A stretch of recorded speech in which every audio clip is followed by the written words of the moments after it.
Hello everyone and welcome to the channel. I'm Doc Tom Pepper and I'm back with a new haircut to tackle an old topic. It's Vaush being terrible at critical analysis. The channel has been less interesting to me since Trump lost the election because Vaush just has less to sort of push against. But that kind of means, as I'm going to show in this video, that he's had to kind of invent new enemies for himself to argue with. In this case, it's white supremacists. The other day I clicked on a completely routine video of Vaush's, but it ended up being one of the most interesting I'd seen in a while, at least in terms of analysis. The content was some serious YouTube rabbit hole stuff. So a YouTuber called Arielle Scarcella had made a video that referenced a video made by another YouTuber, Gothics, that Vaush was doing an analysis of, and I'm now going to do an analysis of his analysis. So hopefully we can keep this all clean. I'll mostly be talking about Vaush's video in this video, and how he analyzes Scarcella's original video, if that's clear. This video was particularly interesting to me for two reasons. One, because it really crystallizes and exemplifies all of Vaush's faults and flaws as an analyst, and also because at points he does some just outright shocking things, like he will commit a fallacy and then within a minute accuse Scarcella or Gothics of making the same mistake. Like he's just completely unaware of how he's making the same mistakes he's accusing them of making. So that part was really interesting to me, the sort of double think aspect. One thing I want to make clear is that this video is not a defense of Scarcella's position. I don't really agree with anything she said. I'll talk about what I thought of her video in a moment. But I'm not really interested in the argument here between Scarcella and Vaush, because as far as I'm concerned, there isn't much argument. I'm just more interested in looking at how well Vaush analyzes another person's video. Scarcella's original video was 10 minutes long, Vaush's analysis was 51 minutes long, and since he played her entire video in his video, that means he spent 4 minutes analysing each minute of her video. Hopefully mine will be shorter, should probably come to about half an hour in the end into 15-minute parts. Laying out these videos are really difficult for me because I first wanted to focus on theme, so look at all the ad hominyms, look at all the sort of guilty by association stuff, but I realised that might be confusing because we wouldn't be following the narrative as laid out by Scarcella and Vaush, but I couldn't do it chronologically because his mistakes are all over the place, and trust me, his analysis is mostly bad analysis.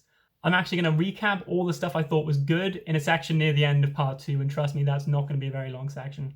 So what I've gone with is organising this. First I'll talk about Scarcella's video and what she actually said, and then I'm going to organise loosely by theme. But all the mistakes and flaws he makes kind of interweave together again in sort of interesting and unexpected ways, like a Dark Souls level, only terrible. Ultimately, I think the best way to show you is just to show you. So let's start off by me recapping the 10-minute Scarcella video that Vaush himself is analysing. Scarcella's video is called Anti-Racist is Code for Anti-White, and it's a 10-minute, more of a blog really, just like some takes. She reads through some articles. One's a Smithsonian article on racism. One is an article from a teacher who I think has left the profession because of, wokeness gone mad. You can't say anything anymore, so he's quit and written about his experiences. As far as I'm concerned, there isn't really much argumentation in it at all. It's really more of like a Paul Joseph Watson or Sargon of Akkad sort of just I've read this thing in the news and here's how I feel about it. Grr, these people. Like a lot of generalizations, a lot of bad inferences, a lot of leaps in logic, where she'll sort of, you can see what she's trying to do. She's trying to use examples to build on a general theme of wokeness gone mad. But the examples just don't really support the theme. They just don't seem that worrying. Scarcella does seem to make an attempt to understand the terms that she's kind of criticizing, which is more than Vaush is doing. There does seem to be some sort of learning experience for her. She'll read the Smithsonian article on different types of racism and sort of go, oh, okay, I guess that's that kind of racism. She just agrees with some of it, and other stuff she just finds objectionable without explaining why. The title, like I say, is Anti-Racist is Code for Anti-White, and she doesn't even come close to justifying that claim in the video. Doesn't even really try to support that idea. You're just supposed to sort of leave with you're supposed to just get the impression that that's happened, but she never really explains why we're supposed to think that. Probably the most controversial part of the video comes when Gothics says that white people should feel proud to celebrate their race in the way that other races do. I can see a lot of people having problems with that off the bat, but it's important to note that one, Scarcella doesn't seem to agree with this view. She seems to think that nobody should be proud of their race because why would you be? It's something you have no control over. I think that's the point she was making. It's very unclear. But Vaush just lumps both of them in together and thinks that they both support being proud of being white which is white pride, which is racist, is white supremacy, right? But generally the positions being argued for seem to be broadly liberal. Scarcella ends her video by sort of saying, why can't we critique any idea? Which is obviously a liberal view. You should be able to critique any ideas.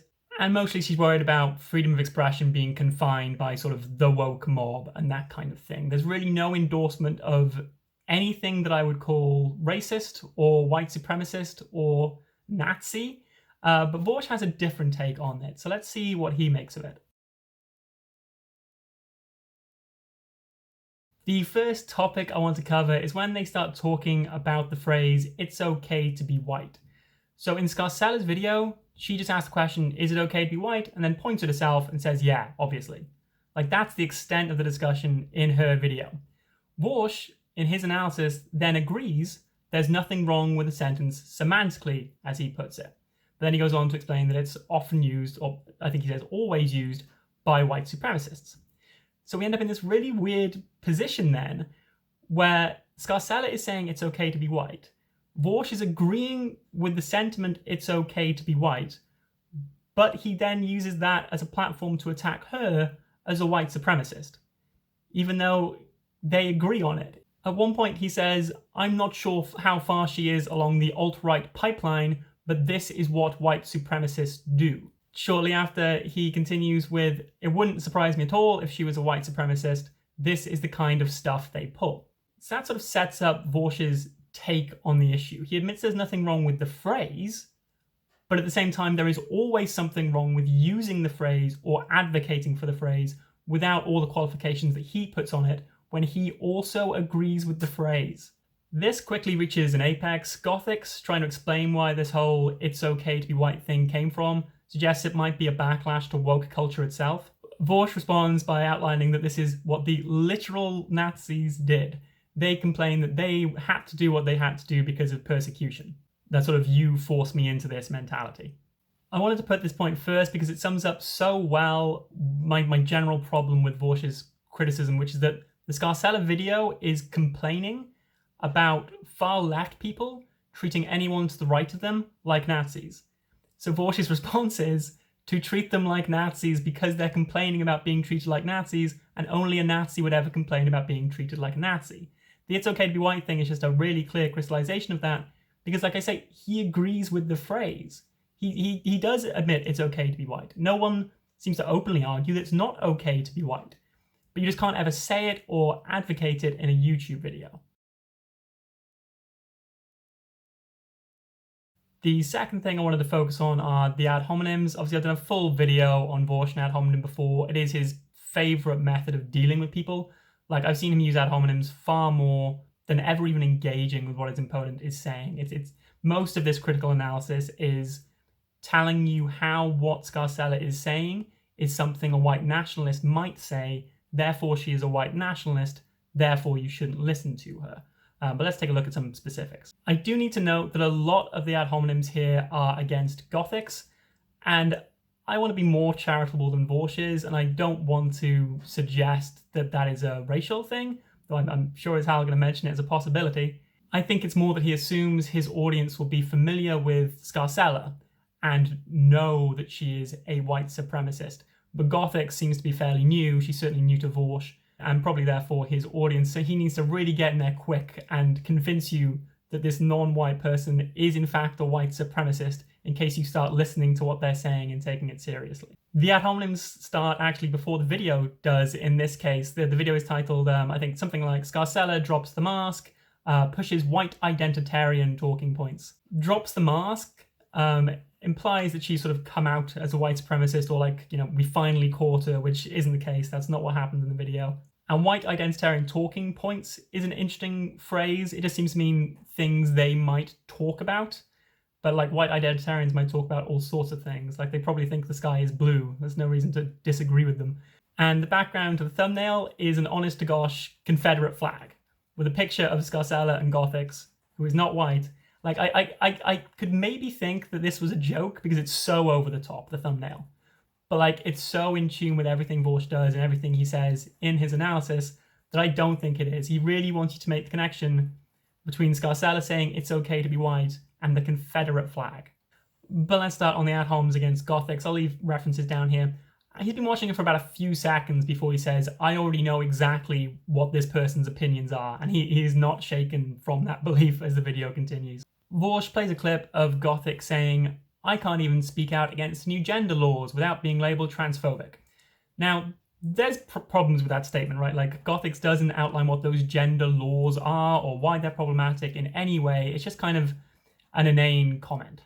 But, you know, in general, she has a point. Like, being transphobic is not the same thing about having worries about new gender laws. Like, maybe she means bathrooms or something like that. Like, they're not one and the same, and she shouldn't be labelled a transphobe just for having concerns. Vaush has a different take, and I'll read the quote directly. When she says this, he replies, how are you supposed to take this person's word on whether or not racism is being fought? Does this seem like a person who's presenting these ideas in fair criticism, like there are elements of this law that I'm concerned with, nah. So here he is openly attacking the person based off absolutely nothing. He's been watching her for like 10 or 20 seconds and he's saying, does this seem like the kind of person? It's really odd, and frankly, when the person is of a different race, kind of worrying to just be like, I've just got a really bad feeling about this person in particular. It's strange. In one of the greatest moments in the analysis, Vaush is scrolling through Gothics' Twitter, just looking for a fight to pick. He's looking for her most controversial view so that he can label her a transphobe or a Nazi or a bigot in some way, so he can write off everything she's saying in one fell swoop. And he sees that she tweeted out about how liberals, I assume she means far left people, label mass amounts of people white supremacist and then get surprised when things become more divisive. Her point being that labeling people Nazis when they're not Nazis is probably going to create division, because now the people you're calling Nazis probably won't like you very much and will feel divided from you. Vaush's response is to label Gothics a white supremacist. He openly says he has no justification for this, but he'll make the claim and can make an ad hoc justification or post hoc justification later on. What? So he doesn't even contradict her. He doesn't disagree with the point that labeling people Nazis is divisive. He just hears her saying it and then does it. He labels her a Nazi because she complained about being labeled a Nazi. And in Vaush's mind, there are two camps of people. There are people that label other people Nazis, and there are people that get labeled Nazis, and you better make sure you're in the right camp. It's almost like a power move in a way. Like, she brings up a complaint, and he just acts on it. So he doesn't disagree that it's divisive, but he wants to be divided from all the Nazis, which is everyone's the right to Vaush. One of the ad hominyms against Scarcella I wanted to bring up real quick because I thought it was funny.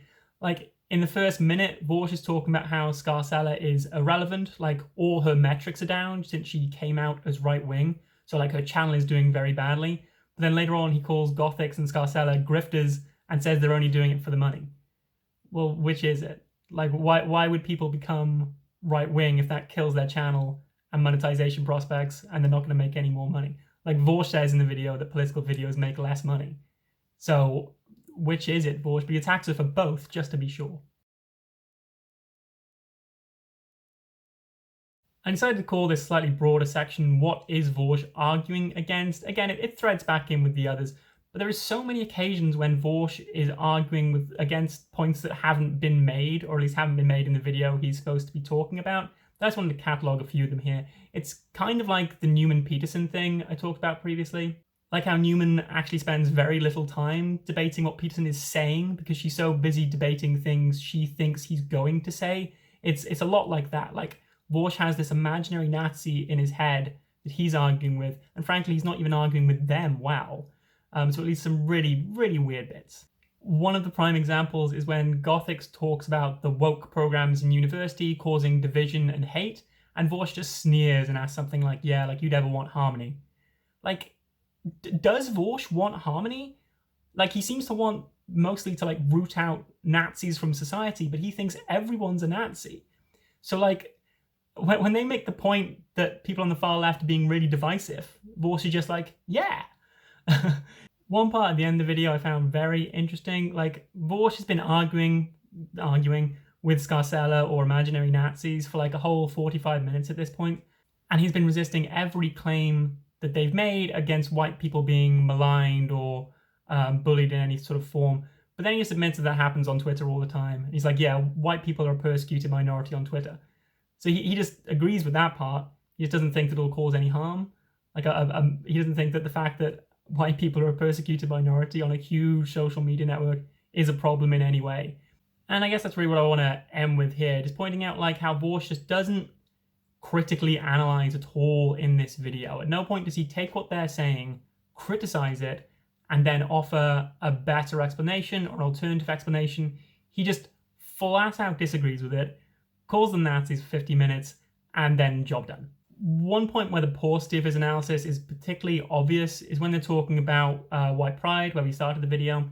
Scarcella and Gothics both seem to think, or Gothics mainly, seem to think that like a white pride event could be a positive thing that has good energy and is just white people being proud of being white and what other white people have done, I guess. Now, there seems to be an interesting conversation there about like, could that ever happen? Could you ever divorce it from, a white pride rally with racism and white hoods and that kind of thing? Could you divorce the two? Like, there's a conversation to be had, but not divorce. I mean, Gothics doesn't argue for the side that there should be such a festival. Vaush doesn't really argue against that idea. He just reiterates that white pride is always racist.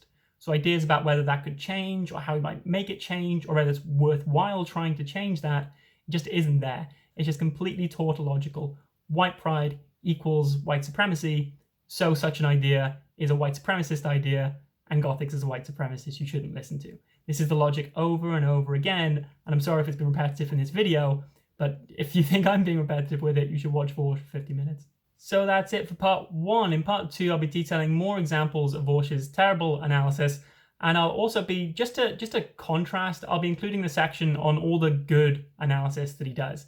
By the end, I was really scraping the barrel. Like, anytime he'd actually engage with the material, I was giving him marks.